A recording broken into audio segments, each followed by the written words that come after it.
Okay, folks, got the heat on. It's a little chilly this morning. I don't like being chilly when I'm working, especially indoors. If I'm outside, that's one thing. But it's cold here now. Winter is approaching, and we're got the heat on. So I found the seal kit for this 4000 series Charlin Eaton hydraulic drive. Gonna clean this one up so I don't make a huge mess when I pull it out, and get it on the bench, see what we got going on here. Hopefully the bearings and everything inside are good, because I don't want to buy a new unit. I'd rather just put a seal kit in it and be done. But knowing my luck lately, the insides are probably trashed, but we will find out. So once I get done cleaning this up and get ready to pull it out, I'll get back with you. Before, after. Before, after. Use my Harbor Freight brushes here to clean this up. Hopefully the bristles don't come out and catch on fire or something. Seem to be doing okay. We're just gonna clean this up and get as much of this junk off here as we can before I take it out. I'm trying to make it look a little bit better. Looks like somebody may have had this off at one point. Let's see, they, for whatever reason, the corners are rounded off on that fitting. The bolts on this parking brake bracket are loose as well. Not sure what that's about. All of them look like that on this side. The other side they're not. So I'm starting to wonder if maybe somebody did some diagnostics to this and just decided they didn't want to fix it. I don't know. Guy I got it from wasn't real talkative, so whatever. We'll finish getting this cleaned up and get it on the bench. To disconnect these hydraulic hoses from the drive motor, you have to hold this fitting in the motor with a it's an 1.1/8 wrench, and then loosen this swivel fitting with a 1.25 wrench, and you do that twice to get those off, and then we'll pull the bolts that hold the motor in place.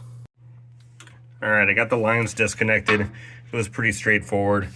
I threw a plug in that line there because it was leaking a little bit more than I would have liked, so I just plugged it off for now. And then I did take the upper pipe fitting out, made it easier to get the lower hose off. But other than that, it's pretty straightforward. We're gonna go ahead and unbolt this thing from the frame right now. All right, to get this loose, the top ones were pretty straightforward. It was a 3/4 wrench on the head of the bolt on the inside, and I used my 3/8 impact and a 3/4 drive swivel to get the top ones out. You just got to get the wrench on here and there, and then impact out off those two nuts. The bottom ones are kind of a pain in the ass. You got to on this one I couldn't even get a socket on it, so I had to use a flex head ratchet wrench, 3/4, and then hold it with a 3/4 box wrench. And then I figured out that the box wrench doesn't fit on this side, so I had to use the open end, and once again use the flex head ratchet. So it's all loose, ready to come out. I don't know if that's how it comes out or not. or if there's more to take off. I didn't really research this before I started doing it, and this is my first one of this style, so I don't know if this is pinned on or what, but maybe I need a pry bar. I'll figure it out. Now that the drive motor is loose, we do have to take the chain apart. So you got to spin the chain over till you can find the master link. It's right there. It looks like there might be some white paint on there. And the clip is on the inside, and it'll slide out this way. Once we take that off, see what else we have to take off to get the motor out. Okay, so I ended up having to pull the parking brake assembly off, which is laying down there in the oil pan. You see the cable there. Just pull that bracket off. It was 4 bolts. The nuts were actually finger tight, so it wasn't really an issue. Just unscrewed them, took everything apart. You take your parking brake rotor off the end of the drive motor, and then you have to disconnect the chain. So you got to spin it over. I just grabbed the axle and turned it while I was peeking my head around the corner, and just rotated it until I found the master link. Took the master link apart, pulled the chain off the motor, and kind of just let it hang there, and then you're able to get the motor out. It's on the bench right now. Oh, there's a little hose here. I got it tucked away right there. That's the case return.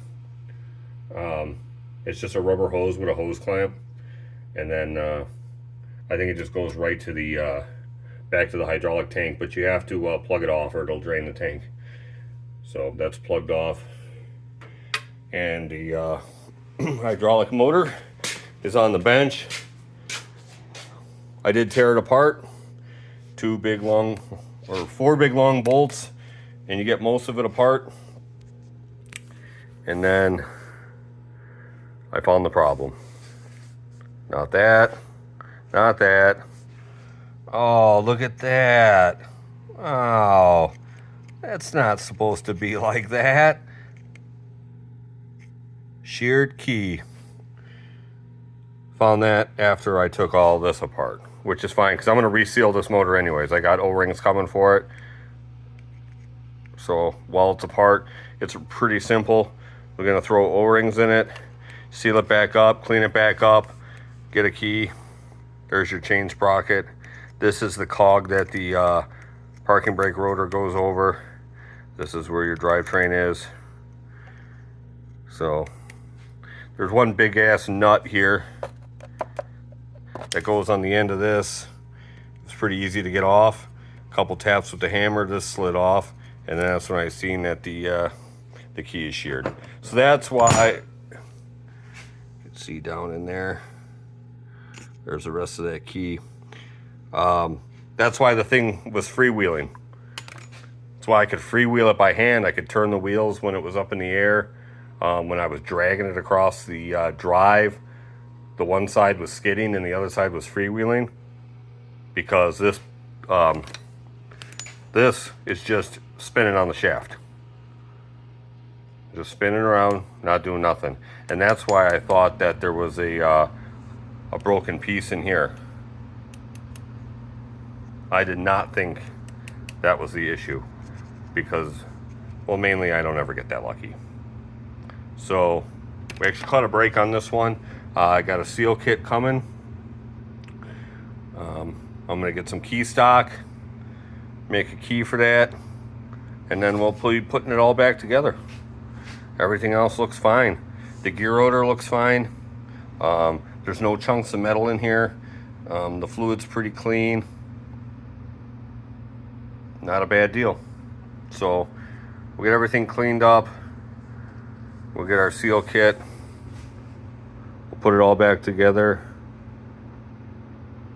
And we'll be on to the next project.